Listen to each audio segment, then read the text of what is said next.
Il y a ceux qui cherchent pendant des heures les résultats de leur équipe de cœur et il y a ceux qui regardent Télé Goël et Hors-Zone. On aime les deux, on vous rassure et on vous accueille volontiers sur Télé Goël. Bonjour, bienvenue dans Hors-Zone, votre magazine sport en plein cœur de l'agglo Lens-Liévin. Et dans cette émission, on parlera du Racing Club de Lens qui nous rend cardiaque à Bordeaux.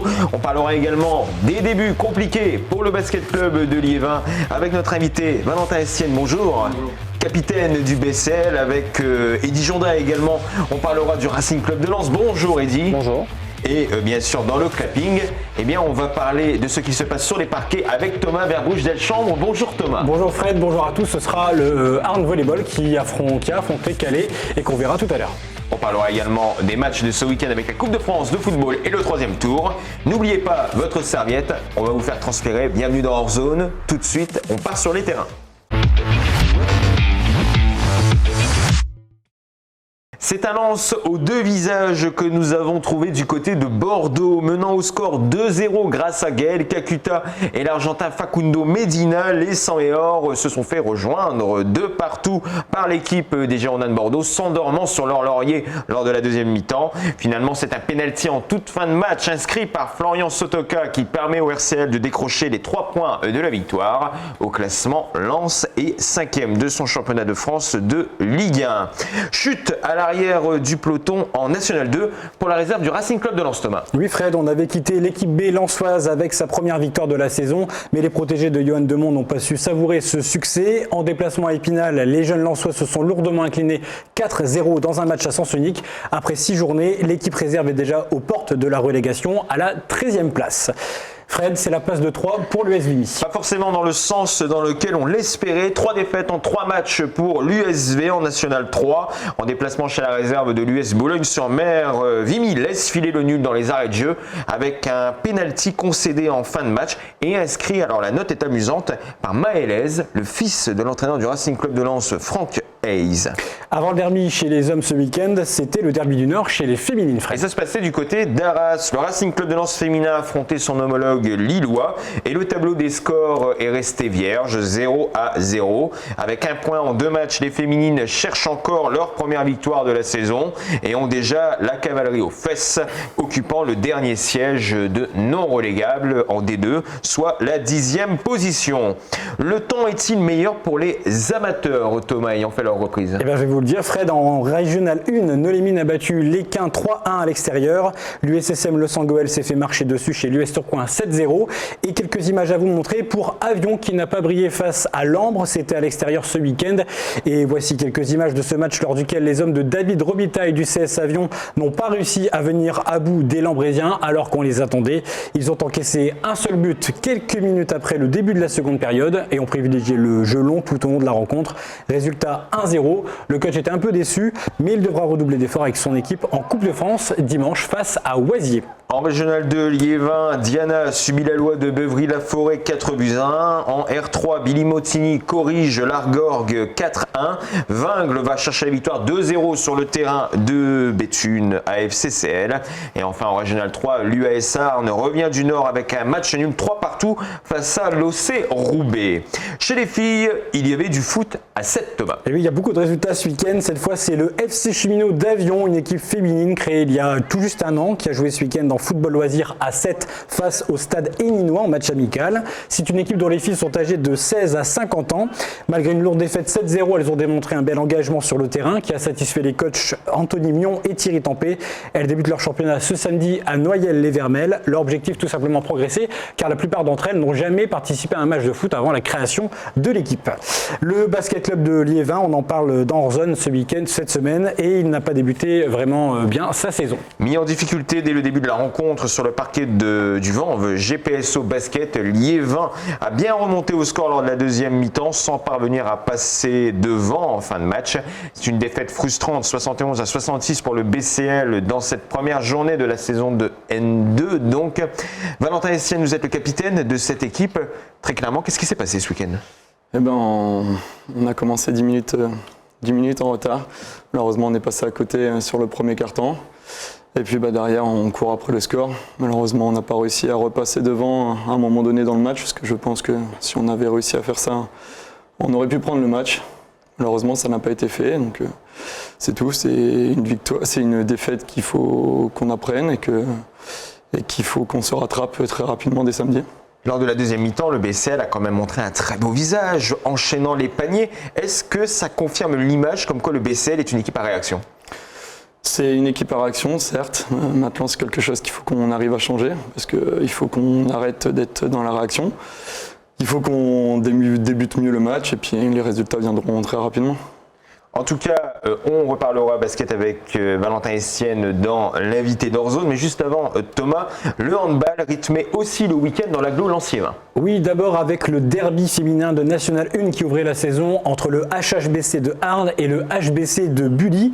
Vous allez le voir sur les images, c'est Arles en noir et rose qui est ressorti grand gagnant de ce match. Un déferlement de buts et un grand écart à l'arrivée face aux Bullygeoises en blanc et rose. Score 37-21 grâce à une défense solide selon le coach Laurent Rétif. Et c'était devant 700 spectateurs plus qu'attendu. C'est même un record pour une association arnésienne à la salle Maréchal. Le public revit, le sport aussi, et ça nous fait plaisir. Par contre, déception du côté de Billy-Montigny, Fred. On va revivre ensemble les toutes dernières minutes du premier match de la saison des Carabiniers de Billy-Montigny en National 2 face au Plessis-Trévise. Et alors que les Billysiens menaient avec 3 buts d'avance, leurs adversaires sont revenus tout simplement dans les temps et seulement un point les séparer. L'équipe parisienne ayant repris l'avantage. Sur le dernier tir que vous allez voir, les Carabiniers tentent de recoller au score, mais c'est quelques secondes trop tard. Et ce sont bien les Parisiens qui ont remporté tout juste le match 26-27. Donc, comme vous pouvez voir, après ce match, le score ne bougera plus. Les moteurs ont fait du bruit dans le Béthunois, Thomas. Et oui, semaine dernière, nous recevions un équipage, Dimitri Laroche et Séverin Butiot, qui ont pris part ce week-end au rallye du Béthunois. Et voici quelques images de leurs caméras embarquées. Au programme 130 km de spécial, avec 164 duos au départ. Et le nôtre, c'est Dimitri et Séverin au bord de leur C2. Je vous propose de revivre les images comme si vous y étiez.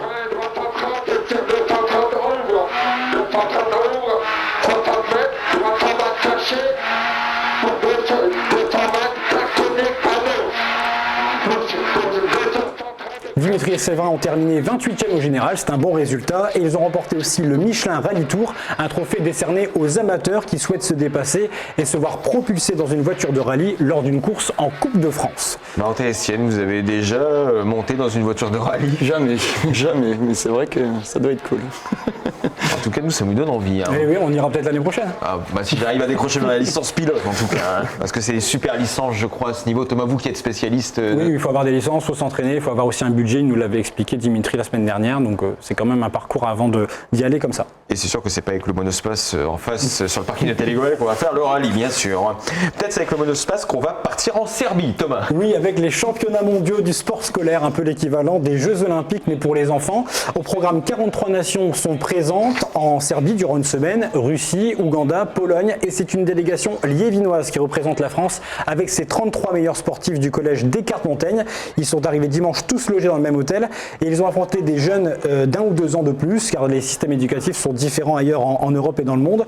Mais les Liévinois se sont bien débrouillés. Lundi, Noé Zavadzinski a fini 4e de la finale de la course de haies sur 100 mètres.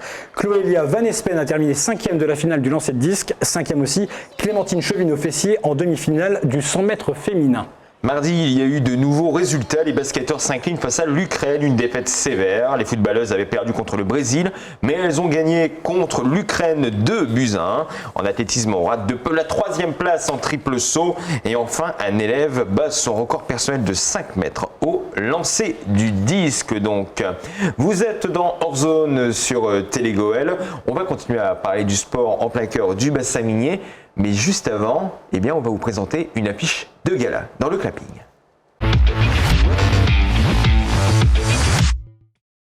Ils ont fait leur grand retour à la salle Maréchal. Les volleyeurs du Hand Volleyball, champion l'an passé de la catégorie élite, recevaient jeudi dernier en match de préparation l'équipe de Calais. Quelles prestations ont-ils livrées et quels sont les objectifs cette année ? C'est un reportage Télégoël signé Thomas Verbouche-Delchambre. La force d'un groupe, une affiche alléchante, du public et des joueurs sur le terrain.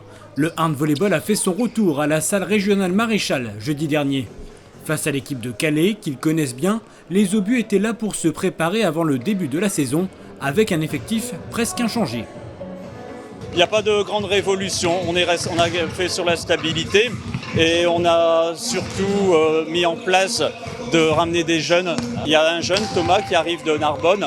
Et ensuite, c'est Édouard Louchard en interne qui était passeur de l'équipe 2. Dans le premier set, et comme à son habitude, le HVB n'a pas tremblé face aux Calaisiens, comme sur cette défense incisive en duo de Thomas Arzac et Maxime Billy. Il l'emporte 25-19.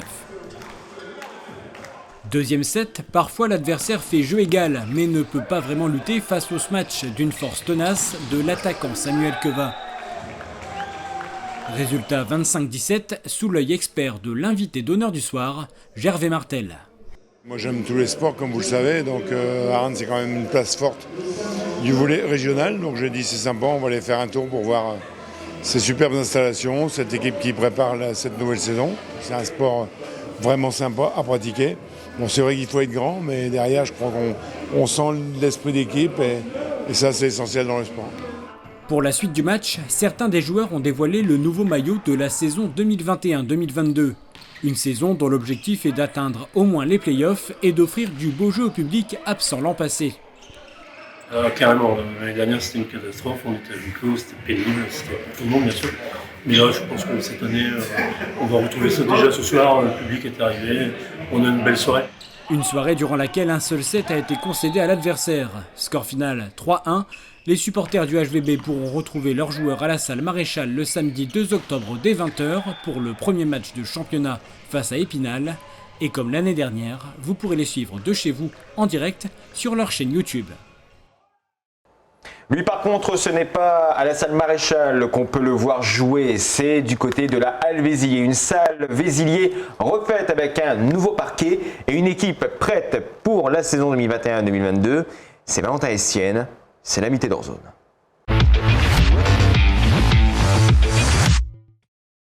Bonjour Valentin Estienne. Bonjour. Capitaine du basket club de Liévin. Donc, est-ce que pour vous, le brassard de capitaine, c'est tout nouveau au BCL ou c'est un exercice dont vous avez déjà l'habitude du côté du bassin minier? Non, c'est tout nouveau. C'est la première saison. Avant, c'était Mohamed Hachi. Après, j'ai déjà porté ce brassard dans d'autres clubs, mais à Liévin, c'est la première. C'est une fierté? Ouais, je suis plutôt content, fier. Et c'est que le coach me fait confiance, donc c'est plutôt cool. Dans quelle optique se trouve actuellement l'équipe senior du BCL? Parce que ça fait plusieurs mois que la compétition s'est arrêtée avec la Covid-19. Comment vous avez vécu ces périodes marquées par l'arrêt des championnats? C'était dur, franchement, c'était vraiment, vraiment dur. Moi qui est vraiment passionné par ce sport. Maintenant, la reprise fut dure aussi, parce que ça fait quand même 8 mois qu'on s'était arrêté, ou même si on s'entraînait, la compétition n'était pas là, donc c'est très différent. Maintenant, c'est quelque chose qui va revenir au fur et à mesure aussi. On ne peut pas revenir à 100% d'un coup. Après, pour moi personnellement, c'est arrivé au meilleur moment parce que je me suis fait les croisés il y a 1 an et demi. Donc c'est vrai pour que la rééducation soit bonne, c'était le meilleur moment. Mais voilà, on a tous hâte et ce qui nous manque vraiment beaucoup, c'était le public, les supporters. Ça fait très plaisir d'avoir fait un tournoi où il y avait du monde dans la salle, où on revoit du monde, où on peut reparler avec des gens. Donc c'est cool. Un tournoi amical sur lequel Liévin a perdu en finale. C'est ça, on s'est incliné contre Orchy, une équipe qui est une division au-dessus, où on avait gagné en demi-finale contre Cergy qui était également en National 1. La Halle Vézillier, c'est votre terrain de jeu. Cette salle a bénéficié d'un nouveau revêtement, bleu et beige, si je ne dis pas de bêtises. Qu'est-ce que ça fait de voir quand même que les moyens sont donnés au BCL? Ça fait plaisir et il y en avait besoin parce que c'est vrai qu'il y avait pas mal de trous, de lattes à refaire sur le terrain. Et là, c'est vraiment très agréable de pouvoir jouer sur ce terrain et j'ai hâte que tout le monde le voit. Le BCL a-t-il des objectifs pour cette saison? Oui, les managers, le staff technique et le manager général ainsi que le président, Patrick Petit notamment. Voilà, c'est ça, nous ont annoncé que leur objectif était un top 7, donc c'est-à-dire une première partie de tableau. Quelque chose qui est réalisable et où on va tout faire pour l'atteindre le plus rapidement possible. On en a parlé un peu en off pendant la prise du café. Vous pensez que vous êtes dans la poule de la mort, en N2. Pourquoi? C'est une poule très relevée, avec des équipes très très fortes comme Loun Plage, Berck, Fougères. Le Mans cette année qui sera une très bonne équipe, même s'il a perdu son premier match. C'est une poule où voilà, il y a des équipes qui cherchent clairement à monter, et on sait que la montée est très dure parce que c'est seulement les 2 premières places qui sont qualificatives pour les playoffs. Donc c'est une poule très très relevée. Pour vous entraîner chaque semaine, c'est quoi le programme d'un basketteur de Liévin ? Alors cette année, on a augmenté la charge d'entraînement. Donc on a entraînement le lundi matin, lundi soir, mardi matin, mardi soir, mercredi matin, mercredi soir. Donc en fait, on est passé à 2 entraînements par jour en alternant le travail individuel au matin et la musculation. Et au soir, on est que sur du collectif ou pré-collectif. Ça fait combien d'heures par semaine ? Une trentaine d'heures un peu moins ? Non, un petit peu moins. On est sur cet entraînement de 2 heures. D'accord, avec la musculation aussi à côté. Donc, c'est un rythme semi-professionnel. Voilà, on est clairement passé sur du professionnel. Clairement, Liévin est une équipe professionnelle aujourd'hui. Alors je ne sais pas si elle est une équipe professionnelle, mais en tout cas, on a des joueurs professionnels. Voilà, sur l'effectif, on est 7 joueurs à ne faire que ça, où on n'a pas de métier à côté, où notre vie c'est de jouer au basket et c'est une belle vie. Est-ce que pour vous, cette équipe de Liévin peut aller loin sur la durée ? Parce qu'elle est un peu bloquée en National 2. Est-ce qu'un jour, on peut imaginer l'équipe de Liévin en National 1 ? Je l'espère, parce que je pense que c'est important de viser des objectifs et d'avoir des objectifs différents chaque année. Après, je pense qu'il faut aussi être patient et être réaliste par rapport aussi au budget qu'il peut y avoir dans la poule qui est supérieur au nôtre. Mais j'espère qu'un jour, on pourrait retrouver la National 1, ça serait cool. Eddy Jonda, donc vous êtes un observateur du bassin minier, vous observez tous les sports, le football, mais d'autres sports. Pour vous, est-ce que le bassin minier a un bon niveau au niveau du basket ? Au niveau du basket, oui, on voit certaines équipes en National 2 ou en National 1 qui peuvent même monter à des échelons supérieurs. Après, on voit que les villes comme Liévin donnent les moyens aux équipes d'y arriver, donc on peut que souhaiter le meilleur à ces équipes-là. Et je pense que tout est prêt pour que dans les prochaines années, on voit des équipes à des niveaux professionnels. Dernière question pour ma part. Ce week-end, vous retrouvez les Parquets. Est-ce que vous attendez un match compliqué ? Oui, ça va pas être un match facile. On joue un derby, on reçoit Maubeuge, qu'on a pu voir lors de notre tournoi, qu'on n'a pas affronté, mais qu'on a pu voir et qui ont pu nous voir aussi. Eux ont gagné leur premier match à domicile. Nous, on a déjà un revers, donc maintenant, il faut absolument tout mettre en œuvre pour gagner ce week-end. Surtout que ça sera le retour du public, la première à la halle depuis 8 mois, le nouveau parquet. Donc j'espère que la fête sera belle. Samedi à 20h, donc. C'est ça. Entrée 3 €, donc on en reparlera dans l'agenda bien sûr avec Thomas Verbruch, Delchambre, Valentin Estienne, merci beaucoup. Merci à vous. Capitaine du BSL, vous restez avec nous, vous aimez le Racing Club de Lens ? Oui, bien sûr, bien sûr. Donc on va débattre avec vous dans un instant. Restez avec nous tout de suite et puis on va revenir justement sur le Racing Club de Lens qui s'est fait un petit Bordeaux.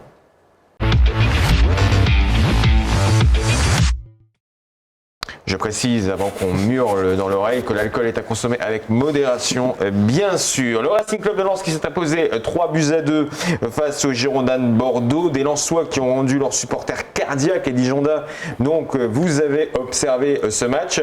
Est-ce que vous aussi, votre cœur a failli lâcher pendant cette rencontre ? J'ai fait un malaise en fin de Non, mais on a vu une équipe à 2 visages et c'est symptomatique du début de saison de Lens. C'est qu'on n'a que des 2-2. C'est improbable, quoi. Toutes les semaines, on a des matchs qui se terminent soit sur un match nul ou alors on a de la maîtrise en première mi-temps et la deuxième, on a la sensation qu'ils vont s'écrouler. Et là, sur ce match-là, je pense que Bordeaux a été bien meilleur en deuxième mi-temps. On sent qu'ils sont rentrés sur le terrain avec plus de hargne que les Lensois. Et le pénalty en fin de match, même s'il y a eu la VAR. C'est la 96e minute. 96e minute. Ouais. Alors, il y a le faute sifflée à la 93e, pénalty joué à la 96e. Malgré la VAR et le fait qu'au ralenti on la voit, et même à vitesse réelle, elle se voit à 10 km, la main du défenseur. Mais au moins Sotoka a eu le courage d'aller marquer son pénalty en fin de match. Sans pression, on l'a senti y aller tranquillement et mettre son pénalty et on rentre à la maison avec la victoire. Mais c'est une très bonne chose et on peut observer aussi la bonne rentrée de Wesley Saïd qui pour son premier match provoque le penalty juste avant. Donc on peut que le féliciter et lui souhaiter une belle saison. On voit que certains joueurs continuent de prendre leur place dans cet effectif. On parle du Polonais Frankowski, Arnaud Kalimuendo qui est revenu du Paris Saint-Germain et qui a fait un plutôt bon match. Est-ce que l'équipe type que l'on a vu contre les Girondins de Bordeaux, c'est le 11 vraiment type de Franck Hayes? Je pense que ça sera son 11 de départ, en tout cas contre le LOSC. Samedi, je pense que ça sera celui-là aussi. Parce qu'on a eu beaucoup de satisfaction. Frankowski a fait un gros match, même si défensivement, il était un petit peu aux abois à certains moments. Et la charnière centrale ne bougera plus, au moins pour les prochains mois, ça ne bougera plus, je pense. Je pense que Christopher Wu a perdu sa place sur le match contre Lorient, il me semble, ou les matchs d'avant. Où il était un peu timide et un peu timoré, donc ça va être compliqué pour lui cette saison. Il est encore jeune aussi. Après, il vient d'arriver, on lui met un peu l'étiquette de remplaçant de Badé, donc ça va être un peu compliqué pour lui, à son âge, de se mettre au niveau, mais je pense que la saison prochaine, il aura sa place. Mais là, l'équipe type est en place pour le moment et à voir samedi. Et vous parliez de Frankowski, il est devenu le meilleur passeur décisif avec Jonathan Klaus de la Ligue 1, donc c'est quand même une belle révélation pour Lens. Les deux latéraux lensois qui font le taf en début de saison, c'est ce qu'on attendait et on les attend au tournant et ils sont là, donc très bonne nouvelle. Vous avez un avis, Eddy Jonda, mais il y a un homme qu'on connaît très bien du côté de Télégoël qui a également un avis, Thomas Verbrugge-Delchambre, et on l'a vu, c'est Gervais Martel. Oui, Gervais Martel qu'on a rencontré la semaine dernière, il a donné un peu son sentiment, est-ce qu'il voulait voir du match Lens-Lille qu'il y aura ce week-end, et sans langue de bois, il nous a répondu. Qu'est-ce que vous attendez du match du week-end prochain? Moi j'attends un grand week-end, parce que d'abord j'ai mon Open de golf aussi jeudi, vendredi à Arras. Je l'oublie pas, puis après une revanche à prendre contre les Lillois. Moi je pense qu'on a fait un super début de saison. Lille c'est un peu plus difficile, mais c'est leur problème, donc il faut qu'on les batte, point final. Très bien, voilà. Merci beaucoup. Valentin Estienne, est-ce que vous suivez le Racing Club de Lens? Qu'est-ce que vous pensez justement de ce que Gervais Martel dit sur cette équipe? Je suis un peu les résultats. Après, je suis pas un fan de foot et de Ligue 1. Mais je trouve qu'ils font plutôt une belle deuxième saison parce que je pense que la plus dure c'est la deuxième, c'est pas forcément la première. Donc ils sont en train de bien confirmer la chose. J'espère que ça va continuer et que leur objectif va être atteint. Eddy Jonda a parlé du cas de Christopher Wu, qui est un jeune qui est arrivé avec l'étiquette de jeune talent et qui se fait un peu voler sa place de titulaire, il repasse second couteau. Est-ce que vous, c'est une situation que vous avez vécue dans votre carrière professionnelle et comment on arrive à gérer ça? Oui, c'est arrivé des fois de changer de club, de changer de région, de changer d'entraîneur, etc. C'est vrai qu'au début, il faut s'adapter et des fois, c'est pas facile. Après, voilà, quand on travaille et quand on est acharné du travail, les résultats viennent. Donc, c'est des choses qui arrivent. Maintenant, il faut garder le cap et viser ses objectifs. Eddy, qu'est-ce que vous attendez du match de ce week-end de Lens face à Lille? Et est-ce qu'on peut voir une ambiance comme celle-ci en mai dernier à quelques heures du derby? Là, c'est le retour des supporters à Bollaert en plus pour le derby, donc à guichet fermé, ça risque d'être assez chaud. Après, il y a l'expérience par rapport à la saison dernière. Bon, ils prennent 7-0 sur l'ensemble des deux matchs la saison dernière, mais là, il y a un an de plus. Donc, les joueurs. Et on a un Lille qui n'est pas très en forme. Ils font quand même plutôt mauvais début de saison et hier contre Wolfsburg c'était pas non plus fameux, donc à voir ce week-end. Après c'est un derby, donc ça se joue pas, ça se gagne, c'est ce que tout le monde dit apparemment, ça c'est l'attractif des derbys, mais c'est vrai. Et avec l'ambiance, les 40 000 au stade, je pense qu'on va assister à un beau match, c'est sûr, en espérant qu'il n'y ait pas de débordement. Il y a des arrêtés qui sont tombés sur le déplacement des Lillois, interdiction de stationner ou de errer dans la ville, si on montre qu'on est vraiment supporter de Lille. Ouais. Et d'ailleurs, si vous êtes en tribune lors de ce match Lens-Lille, n'hésitez pas à nous envoyer des vidéos, car on est preneur, des images en tribune, des images de match, on est preneur et on pourra les diffuser dans Hors-Zone. L'adresse pour nous les envoyer, c'est rédaction@telegoel.fr. Merci beaucoup Eddy Jonda. Merci à vous. Eddy Jonda qu'on retrouve tous les vendredis sur RBM dans Top Sport, donc la chronique sportive, donc en 3 minutes. 3 minutes. Et vous parlez de quoi la prochaine fois? Roller derby. Intéressant. Voilà. En tout cas, vous êtes bien sur Télégoël dans Hors Zone. Je vous rassure, on ne va pas parler de roller derby. On va parler handball et Coupe de France dans l'agenda.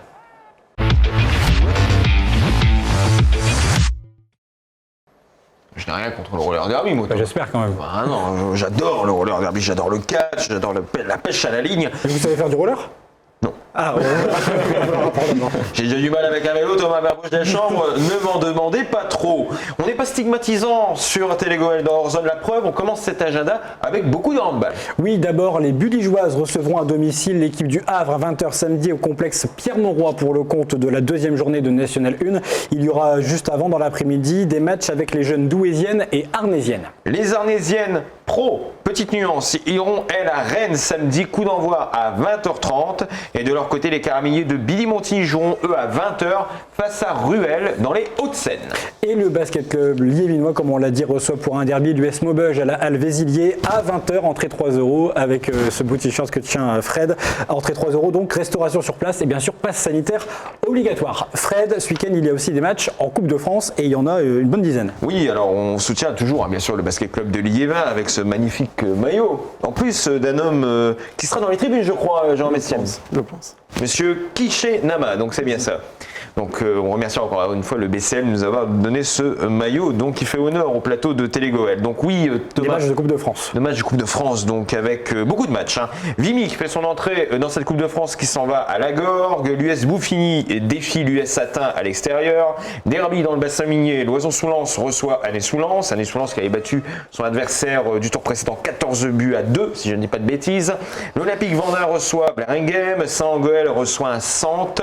Souchet affronte Neuville-en-Ferrin. Oisier et Avion se font face dans ce troisième tour de la Coupe de France.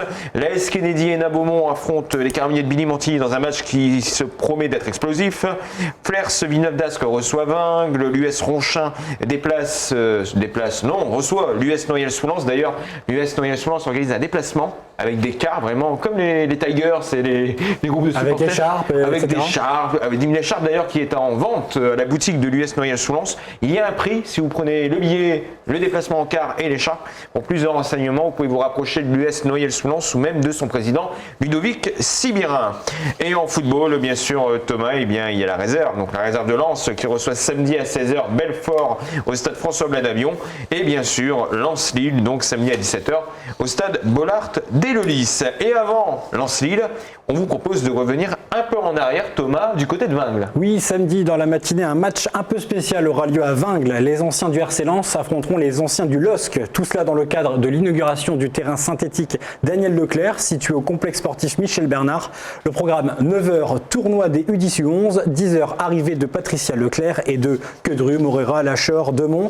Inauguration à 10h30 pour un match qui débutera à 11h. Et une démonstration de freestyle aussi sera prévue, un bel événement avant le vrai derby. Enfin, dernier rendez-vous, on peut enchaîner par de la marche nordique. Ou de la gym douce. Du côté de Givenchy-en-Goël, ces deux activités sont organisées par la municipalité en partenariat avec Profession Sport 62. Ces ateliers sont gratuits et se déroulent à la salle de sport Jean Dubois de 14h à 16h. Rendez-vous un petit quart d'heure avant, bien sûr, pour vous préparer. Un certificat médical est obligatoire, donc passez chez le médecin avant. Les places sont limitées, il faudra donc réserver, notez bien, au 03 21 60 90 92. 03 21 60 90 92. La marche nordique, est-ce qu'on connaît du côté du basket club de Liévin? Du tout. C'est la marche avec les bâtons là, vous voyez? D'accord. Ouais. Non. Non, eux, ils ne marchent pas. Je vois c'est quoi, mais jamais pratiqué.